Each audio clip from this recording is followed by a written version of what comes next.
It's Friday, and it's time for the next in our Fanzine Friday series. Today we're starting a look at a new fanzine. This is Demonsblood number 1 from 1979. Please stick around.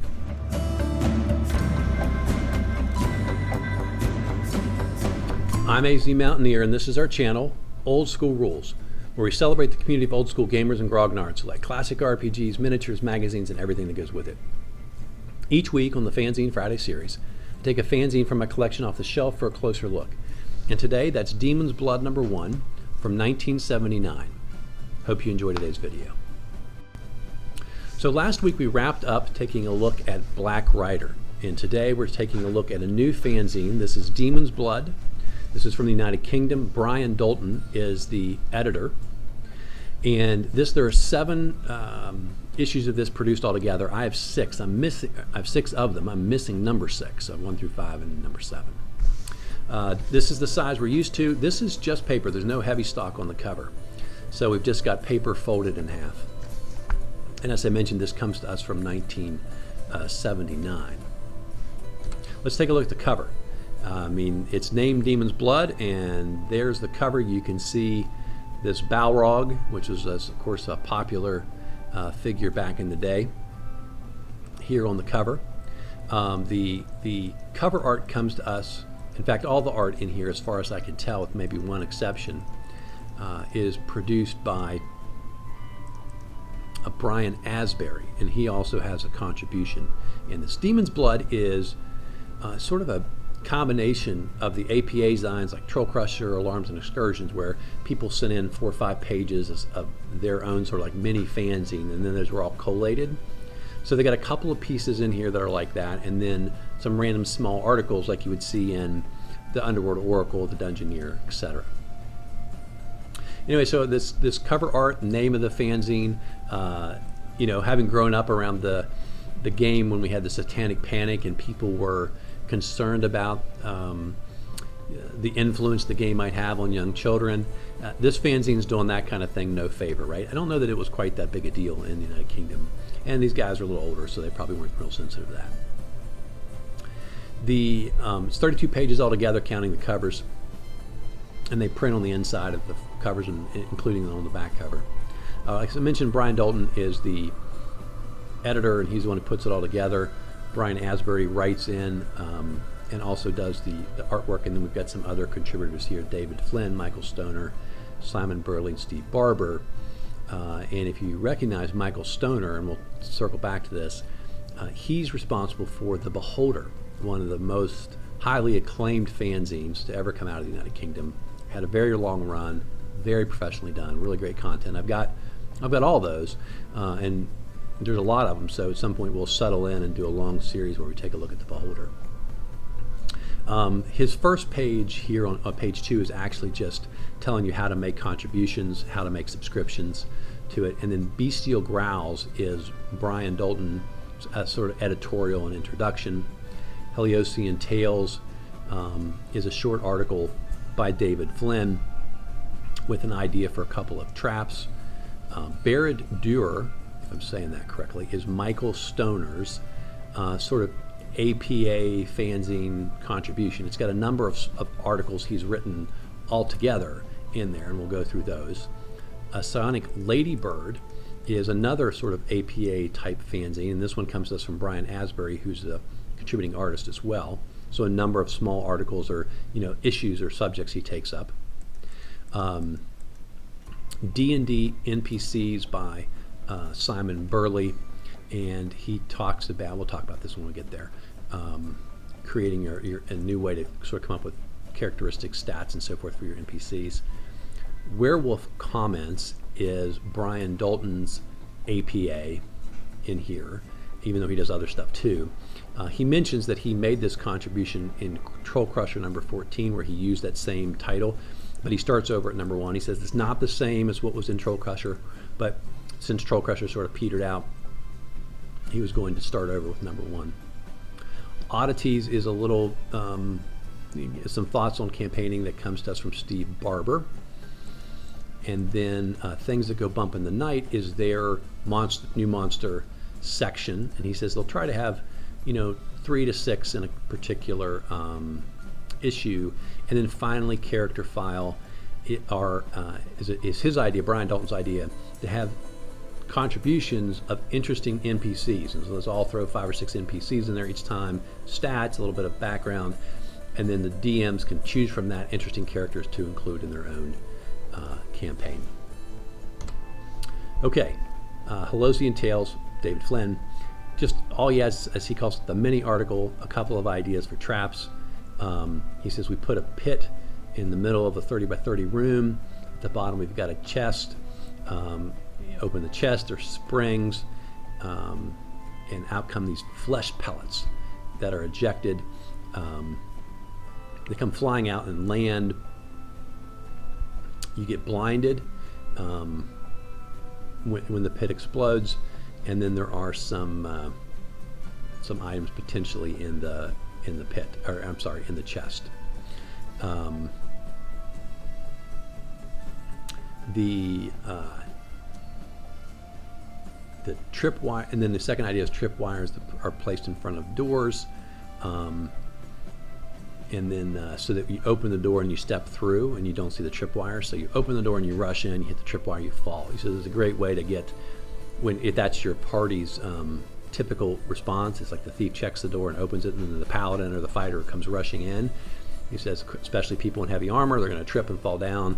And if you had intelligent monsters or creatures in the dungeon, then I think that would make a lot of sense as a sort of defensive trap to have set. Okay, so this is Barad-dûr. This is Michael Stoner. He's the guy who creates the Beholder, right? And so he's got a little, call it a fanzine, but he's got like a number of small articles or ideas. First one are random events. It's his idea as an alternative to just rolling for wandering monsters, and he rolls for random events, which includes wandering monsters who you run into, wandering monsters who he said sees the party before the party can see it. On this, he would have you roll. It could be you accidentally set off a trap. So, if you make this roll, then the trap goes off. And he's got charts for each of these things that occur. Other than monsters, you'd use the standard books. Next one is you walked into some type of cloud of gas. Next one, there's an area of effect spell that's just sitting there essentially in the dungeon that you've randomly run into. Next one, some type of creature, purple worm, could be a Zorn, comes crashing through the wall into the party. Next one is the party comes upon another party, an NPC party. In particular, he's thinking you're in a dungeon, so you're coming across another group of dungeoneers down there. You come into a battle, could be between two types of monsters, could be between an NPC party and some monsters. Roof caves in the dungeon. Dungeon's flooded. You set off a magic mouth spell or special.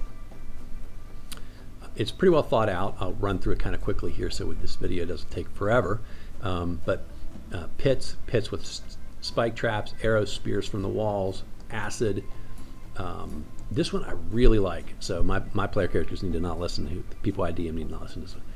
So there's acid on the floor, but there's an illusion over top of it. And I love this idea. So it's like, your feet are burning. You look down, it looks normal. Can't see anything. Why are your feet burning? Can't tell, right? And so unless they figure out how to dispel or disbelieve the illusion,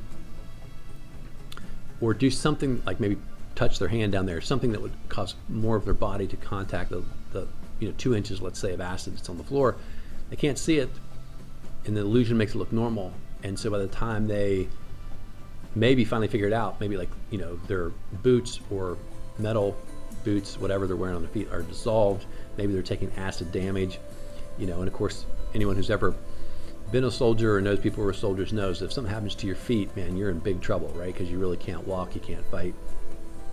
So that could be a really fearsome trap for an intelligent creature or monster or magic user to put into a dungeon. And then we've got you walk into an area that is sort of random.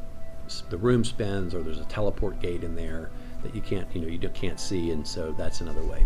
And the trap, types of gas, obscures vision, makes you nauseous, sleep spell, slow spell, blinds you or poisons you.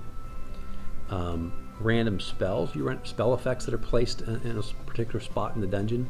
silence, darkness, phantasmal force, explosive ruins, walls of stone, iron, ice, fire.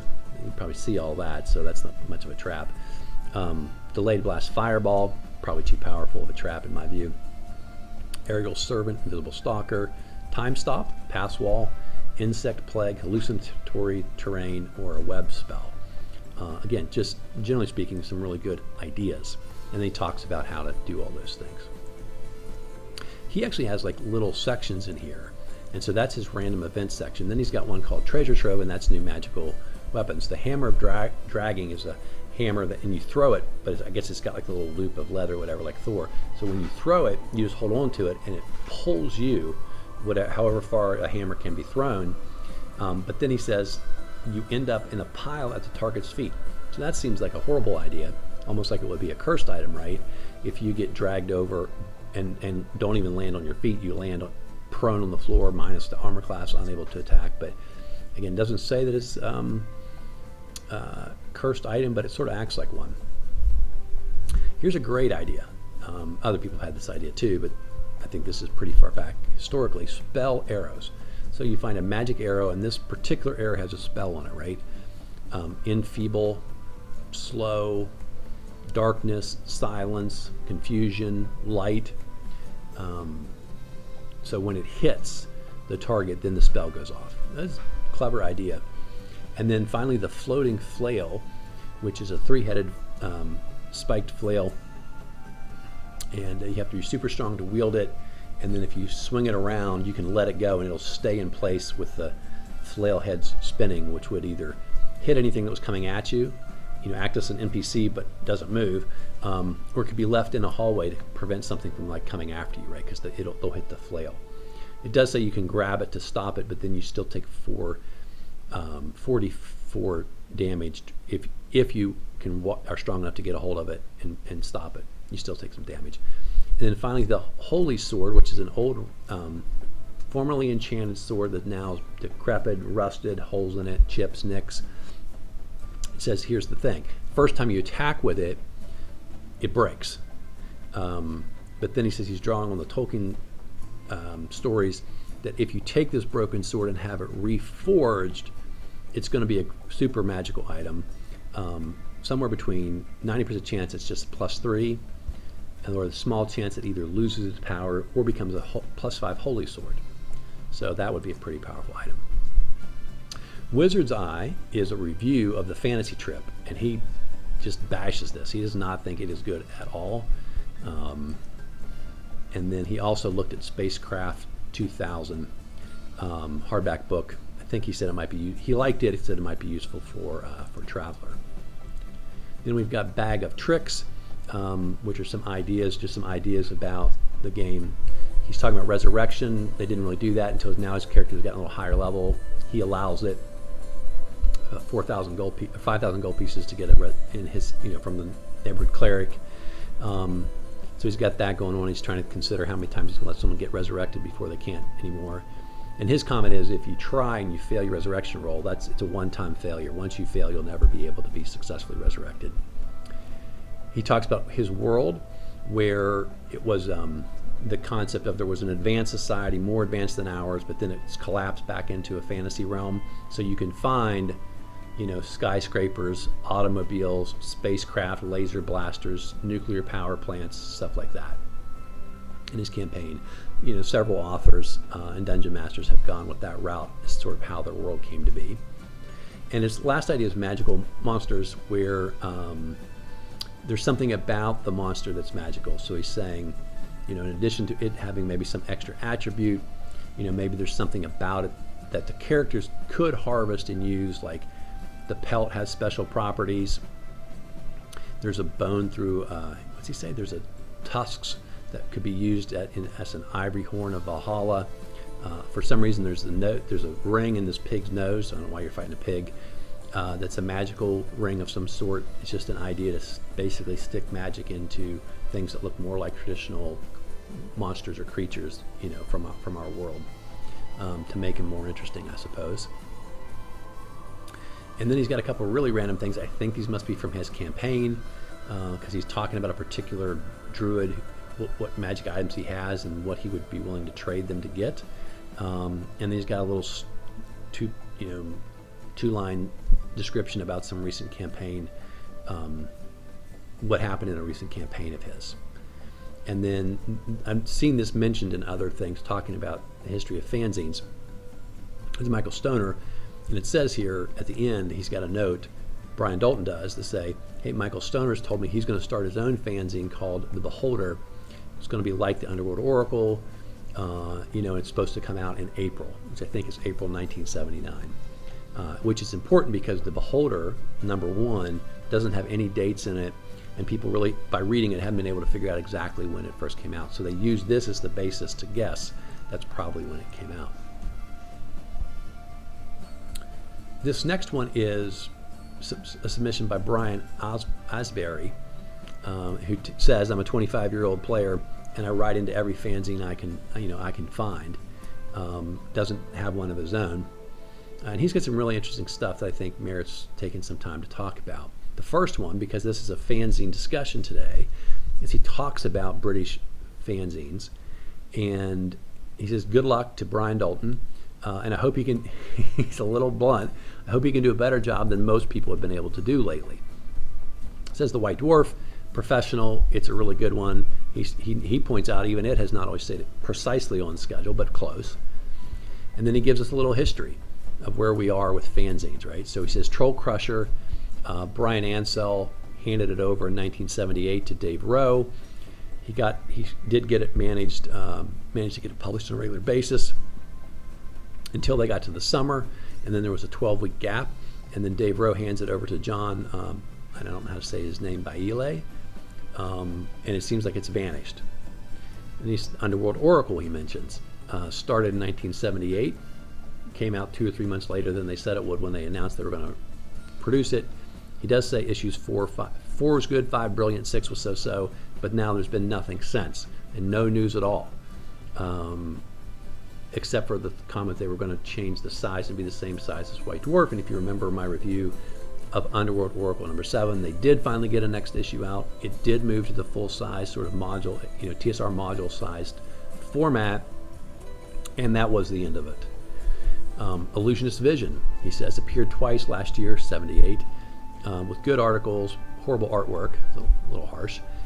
He says he met Mike Ferguson, he gave him an article and some money, and the guy's never even cashed my check. And so, as we know, they struggled and only got about 3 or 4 issues out.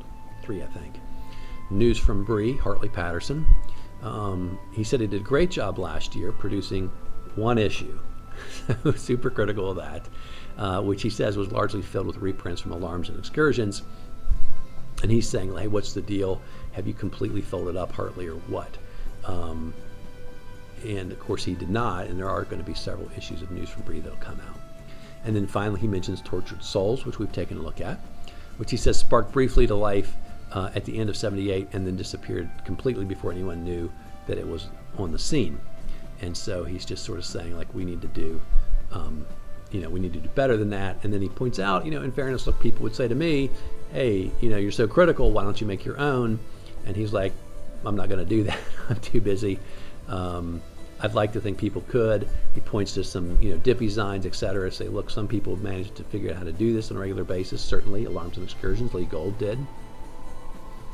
But, I applaud people for making the effort.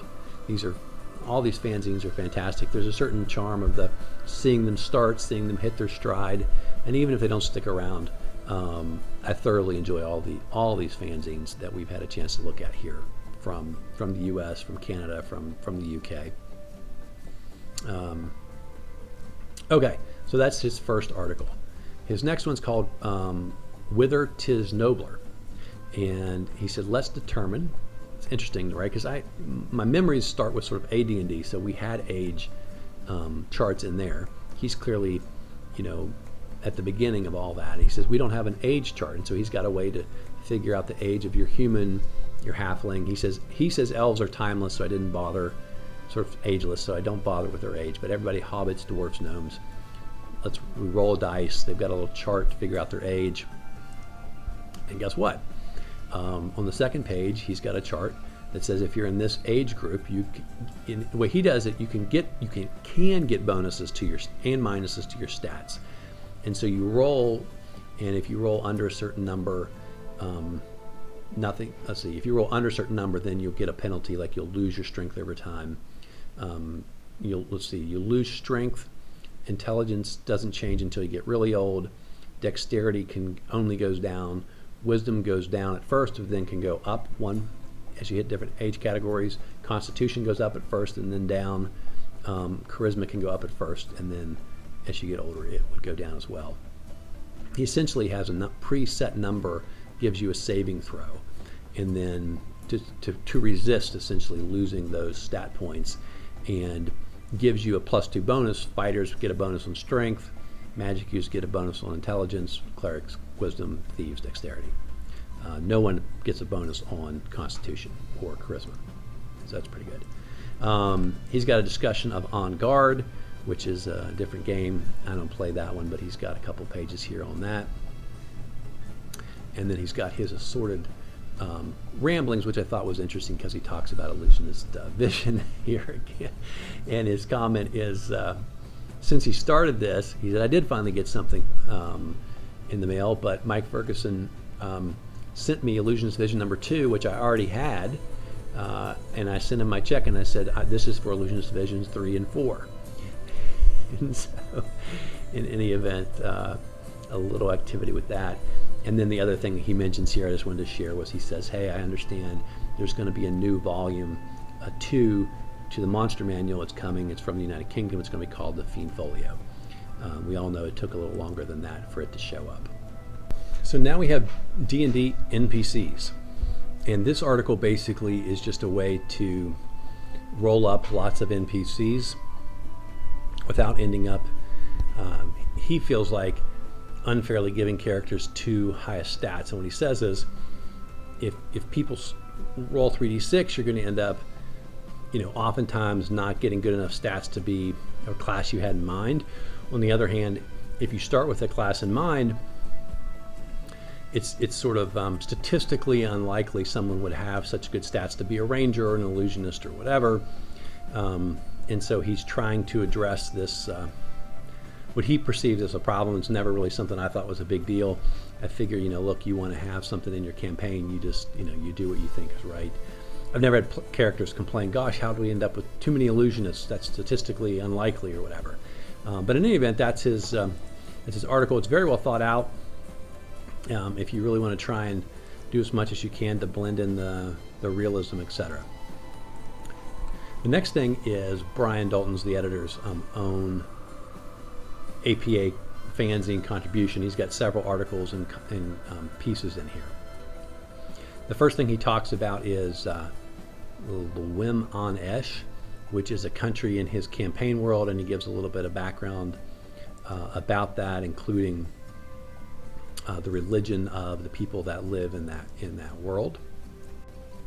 The next thing he has in here is an article he calls GEAS, G-E-A-S, which actually stands for Good Evil Alignment System.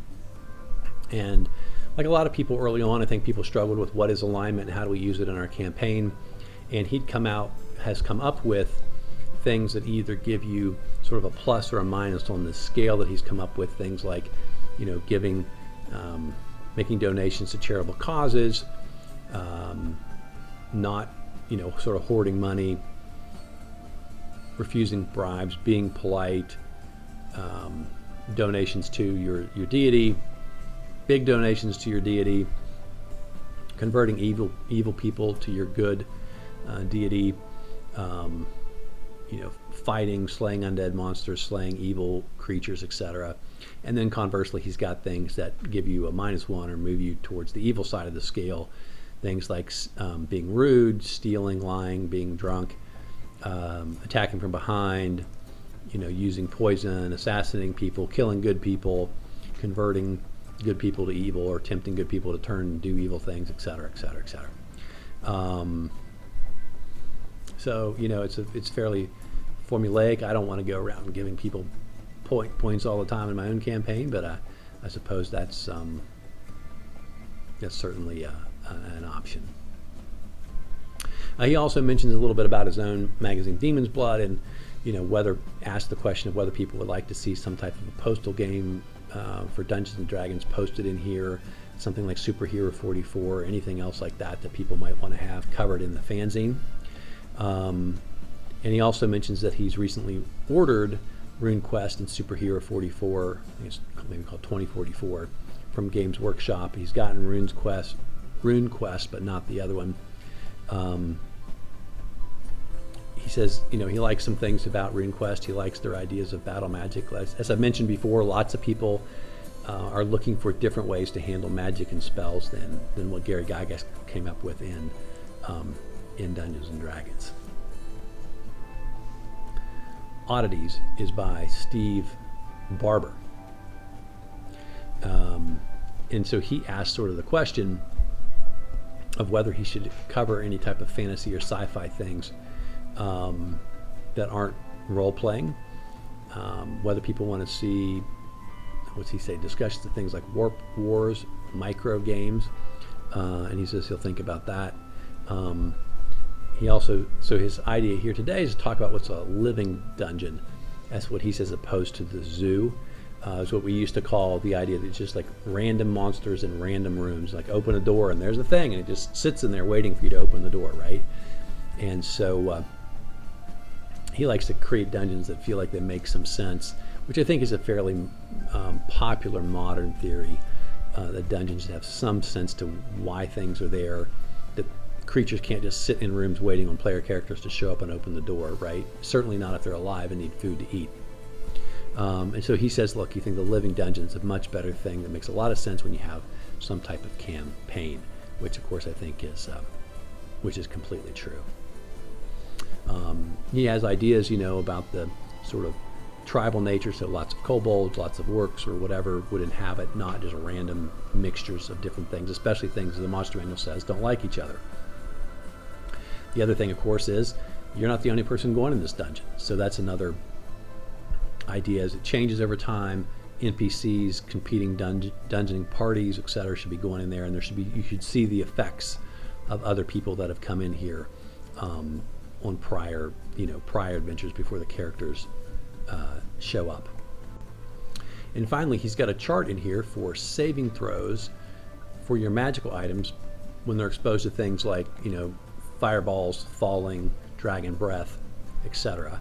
And he's just got a list of some random things, and then he's come up with a saving throw chart. And I always think those kind of things are really cool, to see things that people were coming up with, and then you see those ideas show up in the Dungeon Master's Guide. And I always wonder, were people just talking about similar things all the time, or did Gary Gygax ever read any of these magazines and get any ideas, even if he didn't use their chart, right? Just the idea, oh, I need a chart for that, right? I think that's an interesting question, at least to me. Okay, now we have things that go bump in the night, and that is his new monsters feature. The first one we have is the Living Helm, contributed by Michael Stoner. It is a small, slimy creature that lives in an abandoned helmet, a blob of flesh that attacks by its attack is sort of dissolving you, the player character, whenever it can come in contact with you. So I don't think this is the greatest monster I've ever seen, but little random things like this, especially things like this your character's never heard of before, can create a nice change of pace in a dungeon. Brownies and Bogarts from our editor. This is very similar 3-foot tall creatures. Brownies are very friendly, and Bogarts are extremely mischievous and love playing tricks on people. And then he says it's sort of a random roll to see which ones you have met. They have a little bit of spell use. Basically, these are the type of little brownie sprite creatures you would have heard from folklore and legend. And he says, look, his difference here, he says, I know these are in the Monster Manual. He says he thinks this is a very researched folklore, more true to folklore description of what they should be like than what was in there. So that's his preference. Then we have the Trimotes or Trimotes from Michael Stoner. They come from Asgardian legend. and they are 3-armed humanoids, plate armor, so they can carry multiple shields or multiple weapons, and they are large creatures, sly, cunning, can be 2 to 12 appearing, so you can have a whole bunch of these things come together. And then we've got cross bearers from our editor, and they say, this is the slender outline of a human figure, hardly visible, AC -2, unless you have the benefit of detect invisible ability, or illumination by fairy fire. And it says one of them will be carrying a cross. They pick a party member, they'll try and attack and kill him. Then it'll carry the dead party member off to their lair and transform you into a cross, put your name on it. And you'll have to find the cross in order to bring the person back to life. So, okay. And then the last thing in here is the character file, which is basically, he's just going to create some NPCs. He'll give them stats, a little bit of background, and he says, let's contribute these every time, give our DMs sort of a pool of interesting characters that are already created. This sort of reminds me, right, of the Rogues Gallery that comes along later from TSR. It's a great idea. Things like this to help out the Dungeon Master are always sort of, I think, helpful. And the idea, even if you don't use these, for Dungeon Masters to come up with their list of NPCs, to give them a little bit of background, is a great idea, great tip for a young Dungeon Master to pick up. Okay, that's it for Demonsblood #1. As I mentioned, I have 1 through 5, missing number 6, and then I have number 7. So, fingers crossed, hopefully I'll track down a copy of Demonsblood #6 before we get to that one. I'm looking forward to doing these. These are really interesting little time capsules from 1979, 1980. Hope you guys are enjoying the video. Hope you're enjoying the series. As I always mention, hope you are subscribed. Ask your friends to take a look at our channel. Maybe they will subscribe as well. Until next time, my friends, keep rolling 20s.